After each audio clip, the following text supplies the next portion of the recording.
अब ये आयत कहाँ गई हैं? आयत कहाँ गए हैं भाई? वो कहती है कि उसको बकरी खा गई। अब आपने खुद कह दिया कि भाई जो कुरान को नाकिस समझे वो काफिर होता है। तो आप जो काफिर कहते हो तो आओ जवाब दे दो। ये सही है, सुनन इब्न माजा है, वो सलफियों के सबसे बड़े मुहद्दिस थे। मैं बिस्तर पे सोती थी, बिस्तर के नीचे मैं कुरान को रखती थी। उस कुरान में क्या लिखा था? ये सब आयत, आए रजम, आए रज़ा वगैरह। जब रसूल सल्लल्लाहु अलैहि वसल्लम की वफात हुई है, दखल दाजिनुन फअकला, बकरी आके उसने खा लिया। और अलबानी ने क्या कह दिया कि हदीस हसन भी है, ठीक है ना। अब मुस्लिम से भी मैंने साबित कर दिया, सुनन इब्न माजा से भी साबित कर दिया कि आयशा, जो आपकी मासी आयशा है, ठीक है ना, वो कुरान को नाकिस समझती। अगर आयशा काफिर है तो आप कैसे मुसलमान है? इस सवाल का मुझे जवाब देना। सलफी साहब बिस्मिल्लाह।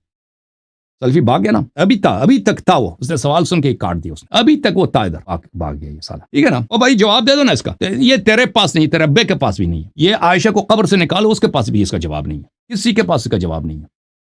तुम कहते हो तुम शिया काफिर, हमने कह दिया हम मानेंगे कि हम काफिर है भाई। तुम पहले उनका इस्लाम साबित करो, अपने असलाफ का।